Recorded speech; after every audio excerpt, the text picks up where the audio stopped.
Good morning students. आज के lecture में हम लोग क्वेश्चन नंबर 2 को डिस्कस करने वाले हैं। बुक का नाम है DK Goyal, class 12, fundamental of partnership का question number 12, sorry question number 2। Question number 2 आपके सामने है। सबसे पहले इस क्वेश्चन को आप रीड कर सकते हैं। ये क्वेश्चन है फाइनल अकाउंट्स का, जिसमें हमें बनाना है सबसे पहले ट्रेडिंग अकाउंट। उसका मैं फॉर्मेट पहले से बना चुका हूं, ये फॉर्मेट आपके सामने है।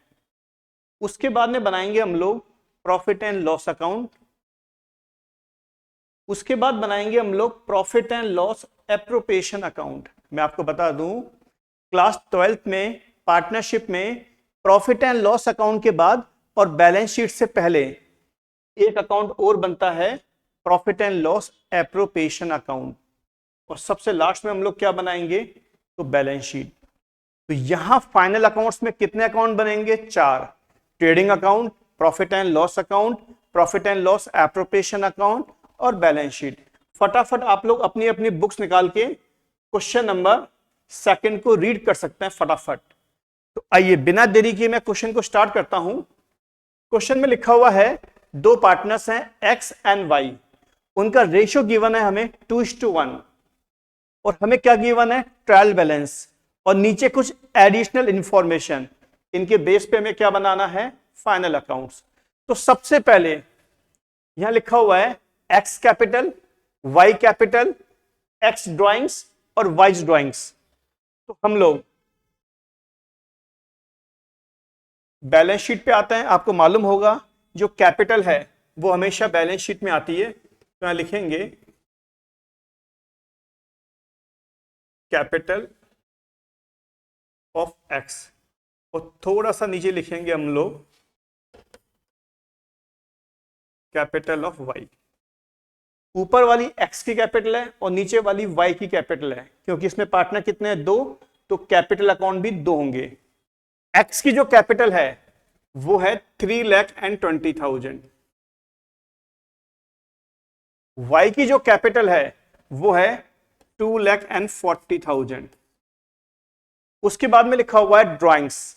आपको याद होगा जो कैपिटल है उसमें से हम लोग क्या करते हैं? ड्राइंग्स को लेस करते हैं।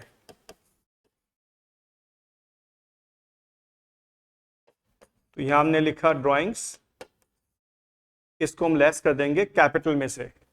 ड्राइंग्स हमें एक्स की गिवन है 40,000 रुपीज और वाई की गिवन है 32,000 rupees.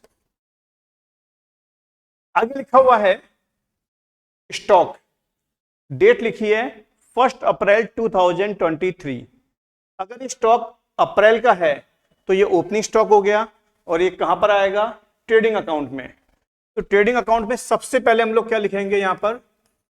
To opening stock. Opening stock की वैल्यू कितनी है? 45,200। मैं आपको बता दूं ओपनिंग स्टॉक को कहां लिखा जाता है? ट्रेडिंग अकाउंट के डेबिट साइड में। उसके बाद में लिखा हुआ है परचेज और सेल्स। तो यहां लिखेंगे हम लोग ट्रेडिंग अकाउंट के डेबिट साइड में परचेजेस और ट्रेडिंग अकाउंट के क्रेडिट साइड में बाई सेल्स। परचेज की वैल्यू में दे रखी है 8,68,000, 8,68,000 और सेल्स की वैल्यू दे रखी है 12,45,000। अगर हम बात करें एडजस्टमेंट नंबर फर्स्ट की, तो यहां लिखा हुआ है the value of stock on 31 March 2024 was 64,000। ये हमें स्टॉक दे रखा है मार्च का, that means closing stock. Closing stock को लिखा जाता है ट्रेडिंग अकाउंट के क्रेडिट साइड में, क्लोजिंग स्टॉक 64,000। साथ ही साथ ये बैलेंस शीट के असेट्स में भी शो होता है क्लोजिंग स्टॉक। क्लोजिंग स्टॉक का हमेशा 2 जगह ट्रीटमेंट होता है, ट्रेडिंग अकाउंट के क्रेडिट साइड में और बैलेंस शीट के असेट साइड में। 64,000। आगे लिखा हुआ है ट्रायल बैलेंस में डेटर्स एंड क्रेडिटर्स। डेटर्स तो आपकी असेट्स में आएंगे और जो क्रेडिटर्स है वो आपकी लायबिलिटी में आएंगे।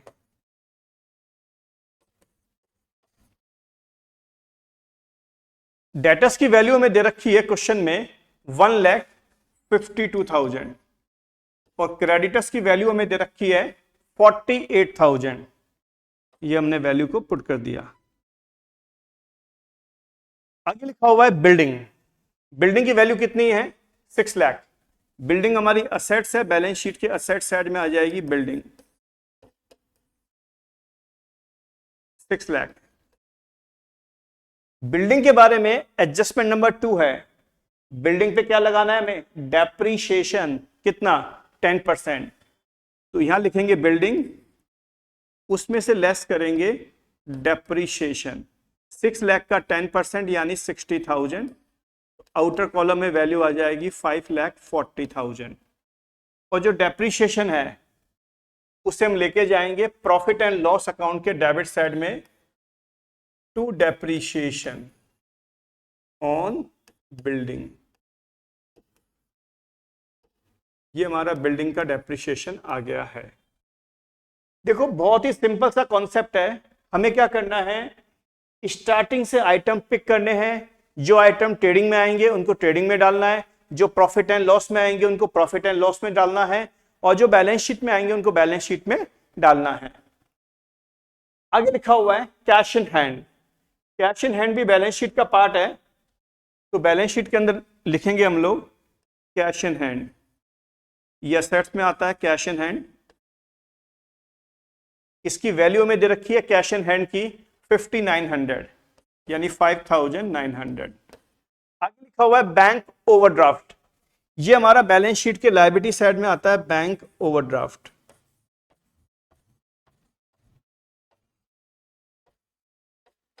बैंक ओवरड्राफ्ट का बैलेंस कितना है? 27,500। मैं आपको बता दूं बैंक ओवरड्राफ्ट का मतलब क्या होता है कि हमारा बैंक बैलेंस नेगेटिव है। दैट मींस हमारा जितना पैसा बैंक में जमा है उससे ज्यादा पैसा हम लोग बैंक से विड्रॉ कर चुके हैं। नेगेटिव बैंक बैलेंस ये हमेशा कहां लिखा जाता है? बैलेंस शीट के लायबिलिटी साइड में। उसके बाद में लिखा हुआ है स्टाफ सैलरी। स्टाफ सैलरी जो है वो प्रॉफिट एंड लॉस में आती है, तो यहां लिखेंगे हम लोग टू सैलरी। सैलरी का अमाउंट हमें दे रखा है 74,700। ये हमारे लिए इनडायरेक्ट एक्सपेंसेस है, ये प्रॉफिट एंड लॉस के डेबिट साइड में आ जाएगा। इसके बाद में लिखा हुआ है रेंट। रेंट भी हमारा इनडायरेक्ट एक्सपेंसेस है, प्रॉफिट एंड लॉस के डेबिट साइड में आ जाएगा 26,400। उसके बाद में लिखा हुआ है एडवर्टाइजमेंट एक्सपेंसेस। ये भी हमारा इनडायरेक्ट एक्सपेंसेस है, प्रॉफिट एंड लॉस के डेबिट साइड में आ जाएगा 5,000। और लास्ट में लिखा हुआ है ट्रैवलिंग एक्सपेंसेस। ये भी हमारा इनडायरेक्ट एक्सपेंसेस है, प्रॉफिट एंड लॉस के डेबिट साइड में आ जाएगा 31,300। ट्रायल बैलेंस में जितने भी आइटम थे वो सारे के सारे आइटम मैं रिलेटेड अकाउंट में ट्रांसफर कर चुका हूं। अब हम लोग एडिशनल इंफॉर्मेशन पे आ रहे हैं। फर्स्ट पॉइंट हमारा हो ही चुका क्लोजिंग स्टॉक का, सेकंड पॉइंट हमारा हो ही चुका डेप्रिसिएशन ऑन बिल्डिंग का, थर्ड पॉइंट आउटस्टैंडिंग रेंट कितना है 2400। अगर हमारा रेंट आउटस्टैंडिंग है तो मैं आपको बता दूं सबसे पहले तो हम उसको यहां पर रेंट में प्लस करेंगे। देखिए कैसे।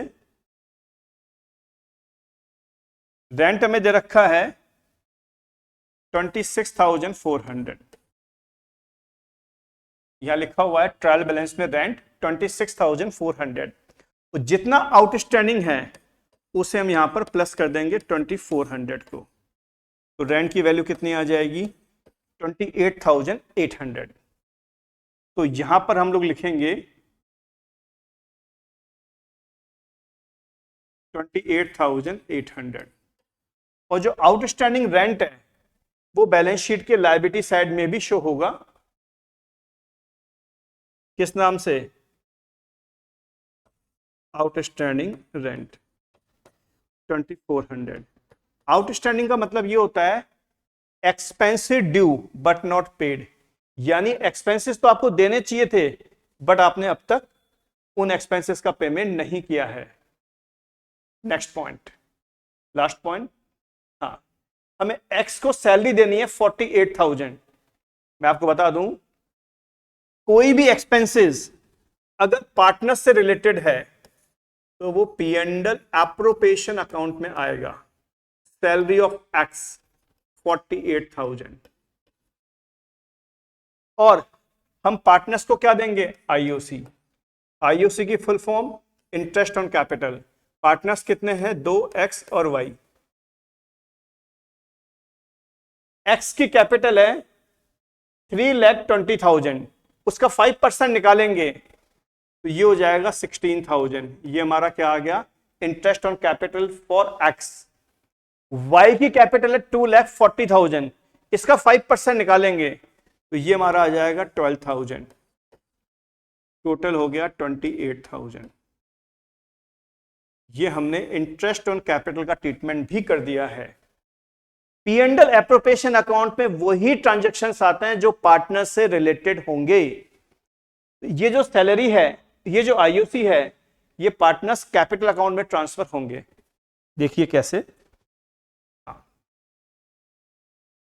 सैलरी लिखेंगे सबसे पहले हम लोग, प्लस 48,000 रुपीज की जो सैलरी है उसको हम यहां पर प्लस कर देंगे।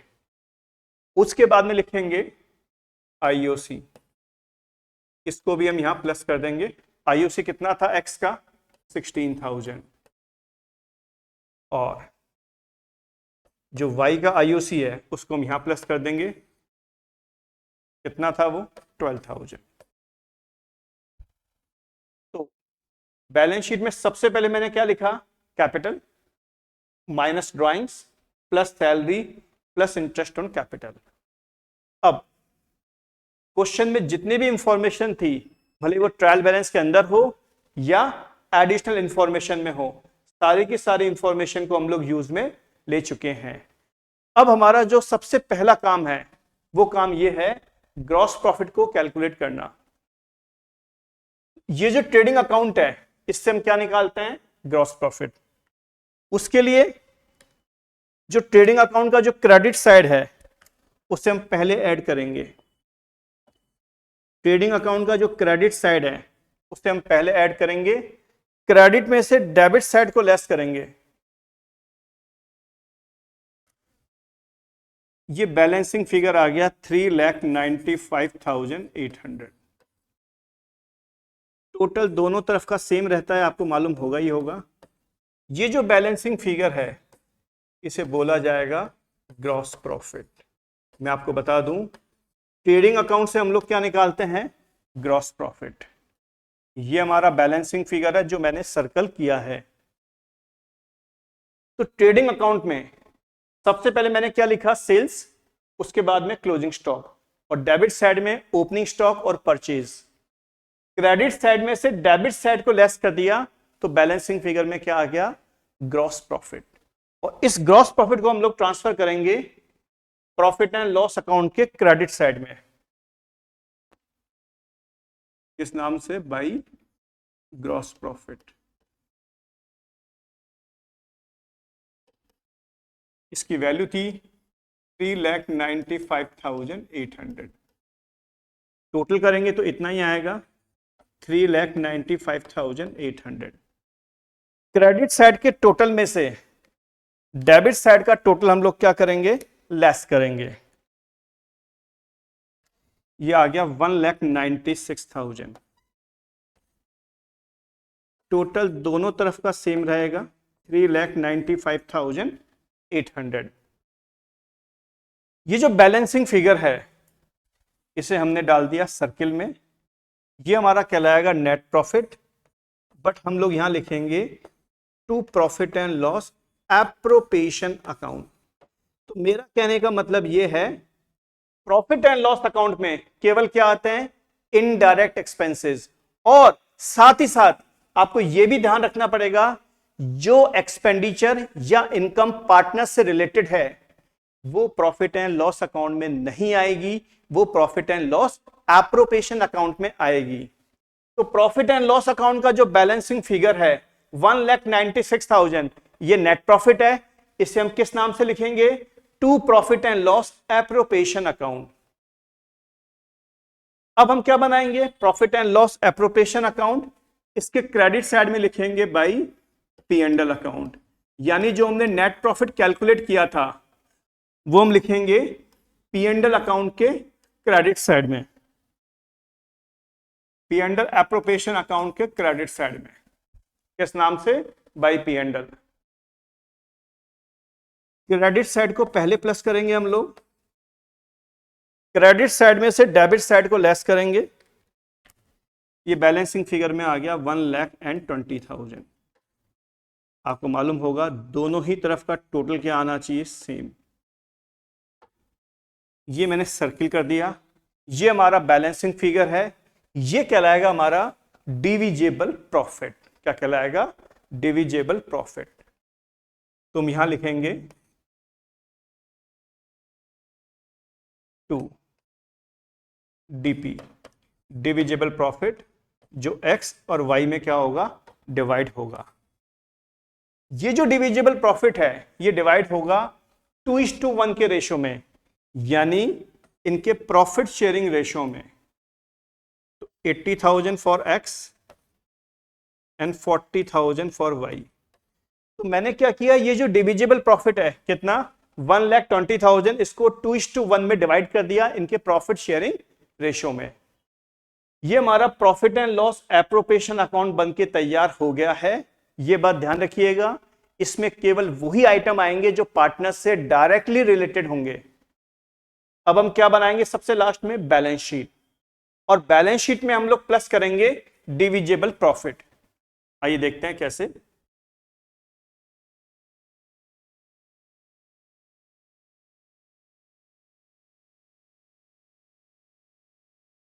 यहां हम लोग प्लस करेंगे डीपी यानी डिविजिबल प्रॉफिट,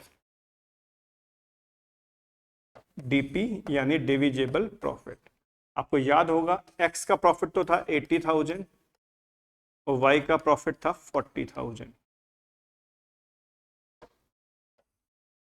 अब ध्यान से देखिएगा, एक्स का जो बैलेंस है कैपिटल का ओपनिंग बैलेंस वो है 3,20,000। उसमें से लेस करेंगे हम लोग ड्राइंग्स, प्लस करेंगे एक्स की सैलरी, प्लस करेंगे एक्स का इंटरेस्ट ऑन कैपिटल, प्लस करेंगे एक्स का डिविजिबल प्रॉफिट। तो इसका फाइनल फिगर आ गया 4,24,000। That is closing balance of X capital. Y की बात करेंगे तो 2,40,000 opening balance of capital minus drawings plus IOC plus divisible profit. यह आ गया हमारा 2,60,000 closing balance of Y's capital. अब लायबिलिटी साइड को हम लोग प्लस कर लेंगे।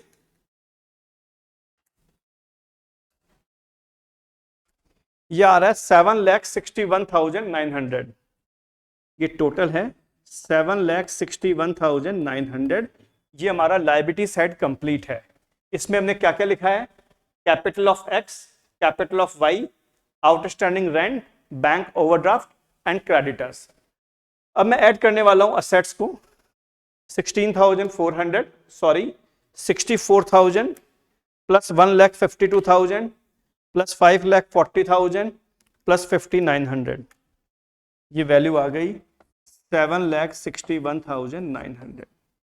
अगर हमारी लायबिलिटी और असेट्स दोनों इक्वल आता है दैट मीन्स हमारा क्वेश्चन बिल्कुल सही है। तो हमने आज क्या बनाना सीखा? Final accounts. किसके? पार्टनरशिप फर्म के। और इसी के साथ में हमारा क्वेश्चन नंबर 2 पूरी तरीके से कंप्लीट हो चुका है।